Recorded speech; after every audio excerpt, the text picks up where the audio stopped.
Hey guys, welcome back to the channel. I'm the Beater Boater, also known as Justin. I'm here in Copper Hill, Tennessee. It's a beautiful Saturday morning and I'm about to get the LiquidLogic RMX on the Ocoee. See you on the river, guys. We're about to put it out here, so it's getting serious. We have the elbow pads.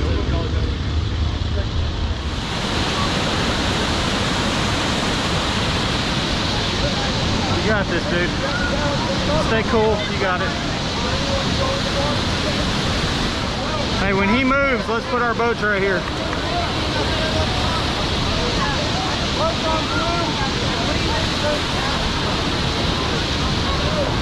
ahead and try one forward. Go that way just a little bit. There we go. Hey, you ready? Yeah. You ready? Yeah. Let's go.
This boat did some weird things on me.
life difficult for a while.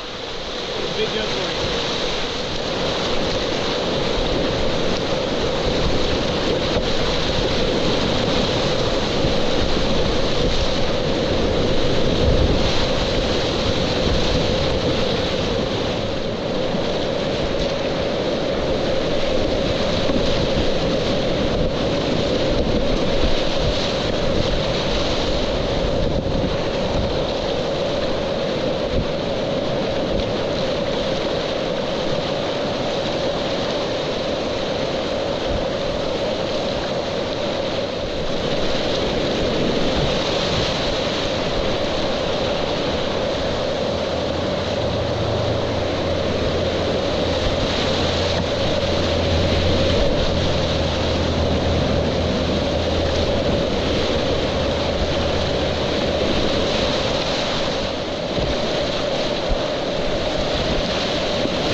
So what you've just witnessed is a pretty ho-hum and lackluster lap of the middle Ocoee in the LiquidLogic RMX 86.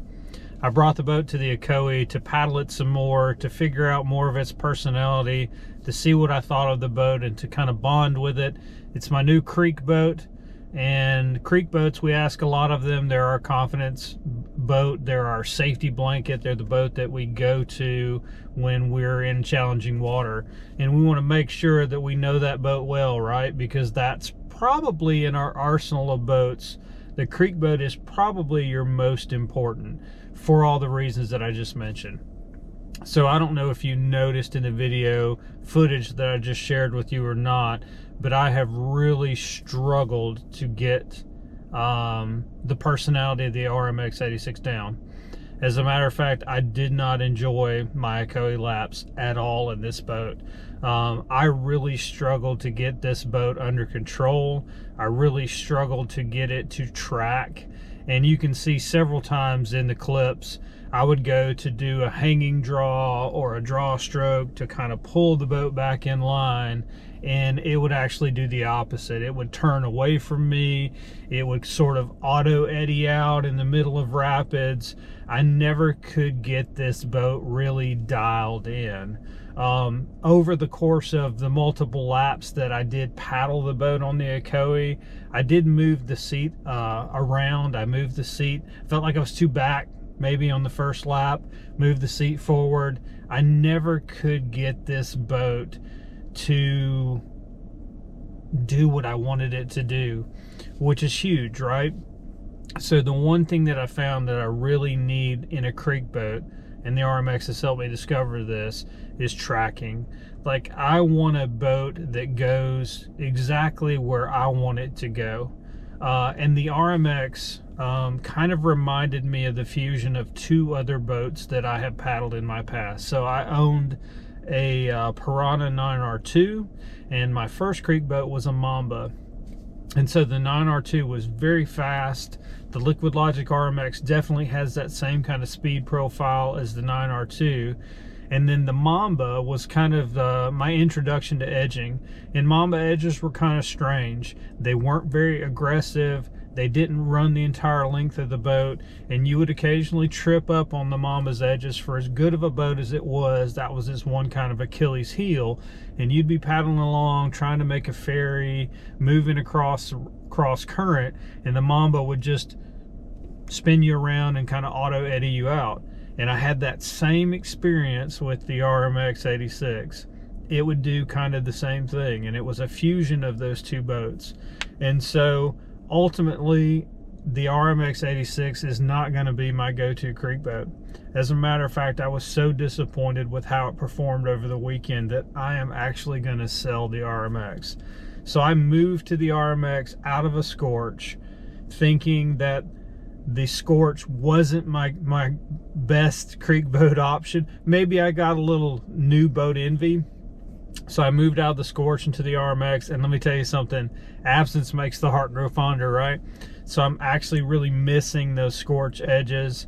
The Scorch is not perfect, but it does so much so well, and what it does do that I love is it tracked well. It definitely allowed me to put the boat wherever I wanted it to, whereas the RMX, when I tried to line up on something, it would kind of jog a little bit left and right, and I felt like I was always in this street fight with it to get it to go exactly where I wanted it to go and to line up right where I needed it to be. And I think that's a super important quality in a creek boat, as far as putting yourself exactly where you want to be, lining up exactly where you need to be. I mean, that can make the difference between successfully navigating a rapid and having something bad happen to you, right? If you're offline in some of these rivers and creeks and things, places that folks paddle, if you're not right where you need to be, if the boat's not tracking, you're going to be in trouble, and you could, potentially even get hurt. But yeah, I'm here to say that the RMX is going to be 86th from my lineup, and I'm definitely going back to a Scorch. Thanks for watching.